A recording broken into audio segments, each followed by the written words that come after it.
Cuando no nos gusta o nos desagrada alguna cosa o algún acto de un hermano, como reacción desordenada, digo yo, lo primero que hacemos es murmurar. Lo primero que hacemos es lamentar. Y ojalá que esas cosas de murmuración y de lamento quedaran solamente entre nosotros. Pero hoy está el Facebook, que es el gran chismoso. Y muchos de nosotros usamos el Facebook para comentar tonterías, para lamentarnos, para murmurar y para acusar a otras personas. Ojalá que cuando nosotros hacemos también cosas que molestan a los demás o que desagradan a nosotros, tengamos el mismo sentido crítico para aplicárnoslo nosotros mismos. Pero la murmuración y el lamento son como torpedos de dinamita que hacen mucho daño y que destruyen a los demás, y que hace que nos olvidemos de aquello que dijo Jesús: bienaventurados los que trabajan por la paz, porque ellos van a poseer la tierra. Cuando somos discretos, que es un deber de la caridad y no ser chismosos, estamos en paz. Y poseer la tierra significa también estar en paz con los demás, estar en paz con Dios y estar en paz con nuestra propia conciencia. Y precisamente de esto nos habla esa hermosa carta del apóstol Santiago, cuya enseñanza esencial es que la fe debe hacer las obras de la misericordia, las obras de la justicia y las obras del amor. Porque si no hace esto, es una fe que muerta.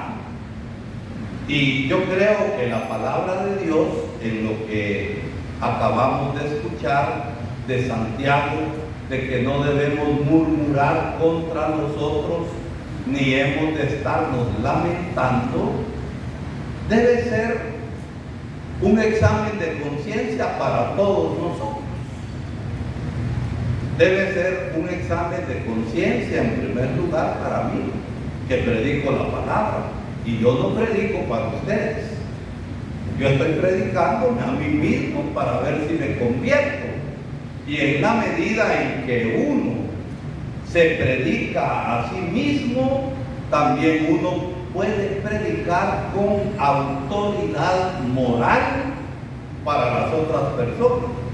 Porque a veces somos buenísimos para dar consejos, pero el consejo que damos viene a ser contradecido por nuestro mal obrar. Y miren, la lengua es bien ligera, ¿no es cierto? Rapidito dice un montón de cosas que no debe decir. Se lamenta, murmura. Y en el día del juicio, quizás en una perijuela va a caber la lengua de algunos de nosotros.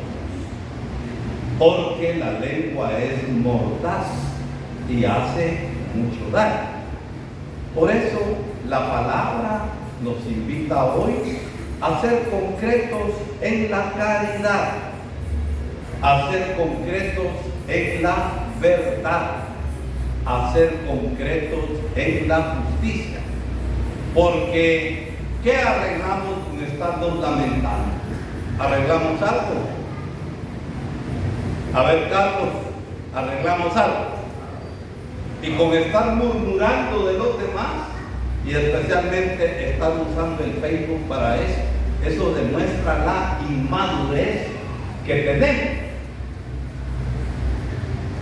Y no es cuestión de lamentos, no es cuestión de murmuraciones, es cuestión de acciones las que van a hacer que podamos contribuir un poco a resolver los problemas que hay en nuestro entorno, en la medida que dependa de nosotros. Pero la gente murmuradora, la gente que solo se lamenta y lo hace en público, son aquellos que en vez de apagar el fuego le echan ocote. Y cuando se le echa ocote al fuego, ¿qué pasa? Se enciende más. Y yo creo que si somos serios en nuestra vida cristiana, este pequeño texto del apóstol Santiago tiene que remover algo en nosotros mismos. ¿Por qué? Porque es mejor pasar un rato colorado que toda la vida desteñido. Y si tengo algo contra un hermano, ¿qué debo hacer? Acercarme humildemente al hermano, sin complejo de superioridad y de santidad, y me acerco para señalar al otro y decirle que yo soy bueno. Y así no vamos a arreglar absolutamente nada. El cristiano es aquel que comprende las distintas situaciones del mundo y sus problemas, y que se acuerda que su vocación es ser levadura en medio de la masa. Y la levadura transforma la masa, la hace más grande. Y tenemos que hacer más grande la masa del amor, la masa de la verdad, la masa de la justicia y de la misericordia. Por otro lado, el apóstol termina dirigiéndose a los hermanos en cosas concretas. La característica de la carta de Santiago es que habla directo y habla claro, y el entendido a señas. Y la otra cosa con la cual concluye el pequeño texto de hoy es que nuestro hablar sea un sí. Cuando es sí, tenemos que decir sí. Y cuando es no, tenemos que decir un no. Pero no podemos ser como la mojarra en la poza. La mojarra en la poza está así, que no se sabe cómo va a reaccionar. Entonces, ¿por qué? Porque Dios ha sido siempre un sí. Y Dios no ha dado marcha atrás. Nosotros a veces decimos sí para guardar apariencias, pero en el fondo, con nuestras acciones, somos un rotundo no. Cuando hay que decir no porque queremos ser fieles a la verdad, porque queremos ser fieles a la justicia y porque queremos ser fieles al amor, mantengámonos en el no. Y cuando se trata de decir un sí a todo aquello que es bien, entonces seamos el sí como Dios. El cristiano es aquel que dice sí a todo aquello que es bueno. Y el cristiano es aquel que dice un no y lo mantiene a todo aquello que hace daño. Que hace daño a los demás y que hace daño también a nosotros mismos. Porque el pecado, ¿a quién daña más? A uno mismo. Yo ahorita te pudiera dar una gran pescosada, aunque esté aquí tu esposo. Pagaría la caridad.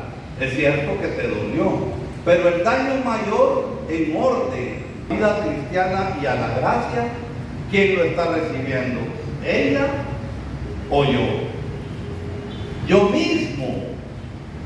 Y en este sentido, tenemos que aprender a ver la vida como la ve Dios. Y para terminar, el Evangelio nos habla claramente del matrimonio. Uno puede tomar la decisión de casarse cuando uno está convencido que la vocación de uno es casarse. Y cuando está convencido que el amor que se siente hacia la otra persona es recíproco y es amor para siempre, con futuro. Porque si esto no sucede, ¿a dónde está el amor? Y sin amor no es posible el matrimonio. ¿A dónde está la fe? Que el matrimonio religioso es más solemne y más bonito que el matrimonio civil, eso cae de su peso.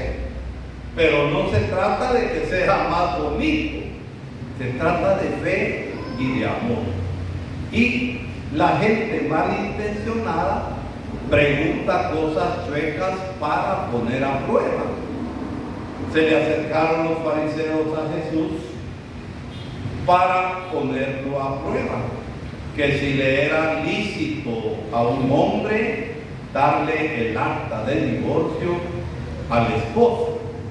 Esa era la ley de Moisés. Y en la ley de Moisés, por cualquier motivo, el esposo podía dar el acta de divorcio. Por ejemplo, no sabía cocinar. Ese era un motivo para despacharse a la mujer. Y la mujer podía dar actas de divorcio. Entonces, en las distintas escuelas rabínicas que había en Israel, había unos que llegaban hasta el extremo de, por motivos así, a no ser por adulterio, despedían a la mujer.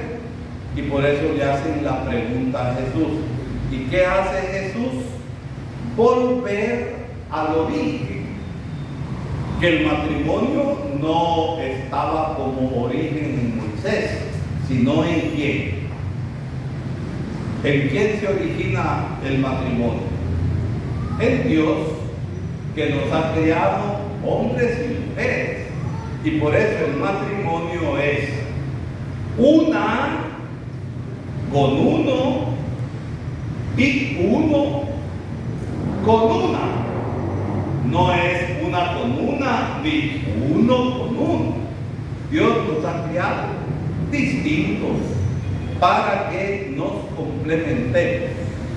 Y por eso Jesús recupera el auténtico valor del matrimonio, que es para toda la vida. Lo que Dios ha unido, que no lo separe la mano del hombre. Y hago esta pequeña reflexión. Con los chismes y charadas que a veces se dan y las habladas, ¿no será que algunas veces nosotros hemos contribuido a la separación de un matrimonio? Cuando ven, hablamos charadas, que el esposo está allá en Estados Unidos y la mujer se quedó aquí, y entonces se hablan cosas que no son. ¿Y a quién le consta? Miren, es que la palabra de Dios tenemos que aplicarla en cada circunstancia. Y cuando a nosotros nos invitan a un matrimonio, ¿en qué calidad vamos al matrimonio? Vamos porque somos invitados. Vamos porque todos somos testigos. Está bien que son dos los que firman, ¿verdad? Los que se le llaman padrinos. Pero toda la comunidad es testigo. Y si somos testigos, hemos de contribuir a ir creando condiciones que favorezcan la vida de fidelidad y la vida de amor en esa pareja que se casa. Pero los chismes hacen mucho daño y destruyen parejas. Y si uno de los dos es inmaduro, como es inmaduro, es chismoso, ya la arruinamos. Y no estamos ayudando a favorecer a que esa pareja viva según el plan de Dios.